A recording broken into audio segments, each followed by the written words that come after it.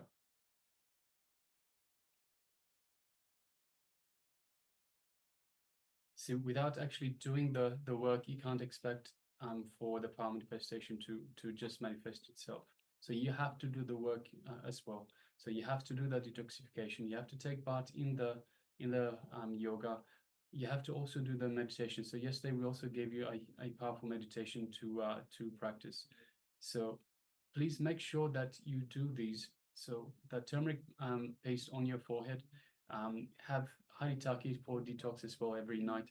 Also take part in the yoga and also do the meditation that we sent you yesterday, Mark. And understand that it's a process. You cannot get frustrated that it's not working. So as I said yesterday, in terms of the calcification of the third eye, over the course of our lifetime, it gets calcified more and more and more because of the food that we ingest, because of the water that we drink with fluoride and so forth. There's fluoride in a lot of our foods. This calcifies the third eye. So without actually removing these, you can't be frustrated. You can't get frustrated and expect it to work overnight. So understand that it's a process, understand that it will take time, and it's not a waste of time. There's also no shortcut, Matt. The only way to do it is to do these detoxification. This is the shortest way. Do the detoxification, do the yoga, so take part in the yoga, and also do the meditation that we sent you yesterday. So, and also please understand, have patience. The moment you don't have patience, the chance of power manifesting is zero. When you have patience, you at least there's a chance, even if there's all these toxins in the body. So, am I more suited to systematically studying master's knowledge right now rather than practicing 3 so both are equally important, Ma. So you shouldn't leave one over the other. So choose one over the other. So the idea is that we have a superconscious breakthrough. In order for a superconscious breakthrough, we need to understand, we need to have the right knowledge, the right information, and this is where Swamiji is giving us, revealing to us all the right information. You also need to have the practice of the power manifestation itself. So power manifestation is how we find our way back to our true self, understanding that we are Paramashiva. Once we start manifesting, we have this belief that yes, we are Paramashiva. We have this understanding that we are Paramashiva. Just saying I am Paramashiva is understanding it on a logical sense is not enough. You need to put it in practice as well. So for those who eat turmeric powder, the organic turmeric will arrive. Okay, right. Thank you. And I need a method that is more suitable for me at the moment. The methods are suitable for everybody. There's no such thing as this method is more useful for me. This meditation is more useful for me. So believe me when I say these are the most powerful techniques, the most powerful ways of detoxification, and it just needs to be done, Ma. Yes. All right. So, Yes. So you took a 21-day long vacation. Time is precious. I understand, Ma, but you also need to understand it takes time. So as I mentioned, over this entire course of your life, you have been taking in all the toxins. It will take time to remove these toxins, and you have to do the detoxification. Also, please make sure that you do the yoga. It also helps very much in the yoga because it aligns your body, and it gets your body into the right alignment for you to hold these higher energies, this higher consciousness. And of course, the power manifestation happens from the space of higher consciousness. So it all works together. It's not steps. Step one, you do this. Step two, they're all parts of the same package. So you have to do all of them together, Ma. So you're saying time is precious, understand you took time to get the most out of it. Please attend every session, do every power manifestation, do every detoxification that we mentioned, all the meditations. This is the only way to get the most out of this program.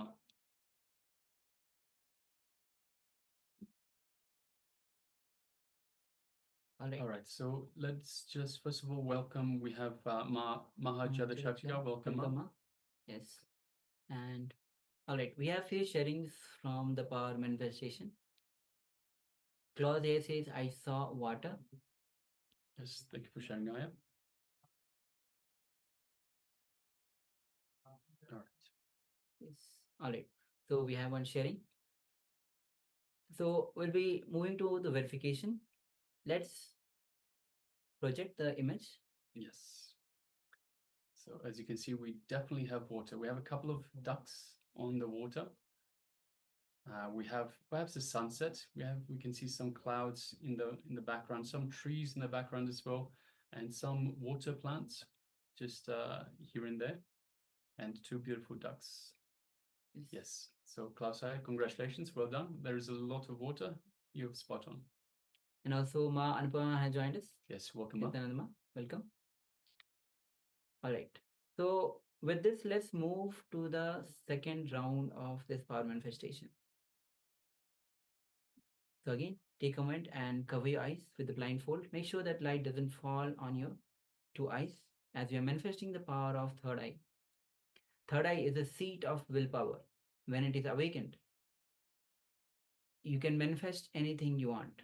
Now says that when your individual will aligns with the Paramashiva's will, you manifest anything that you want.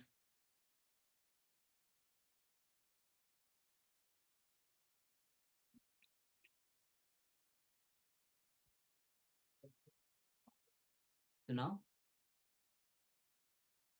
sit with your head, neck, spine, and straight line. Visualize Swamiji in your inner space and allow his energy to flow through you, filling every cell in your body, filled with joy, filled with bliss.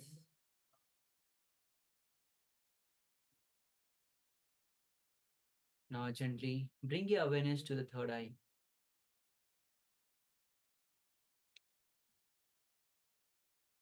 Remove all your self-doubts.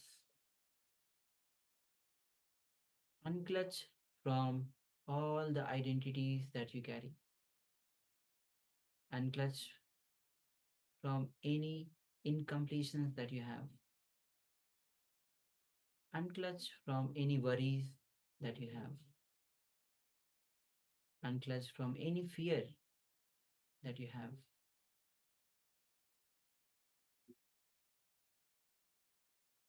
Unclutch from even the time.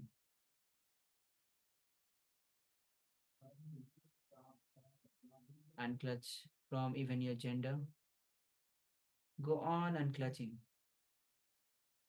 to enter into the pure space of oneness.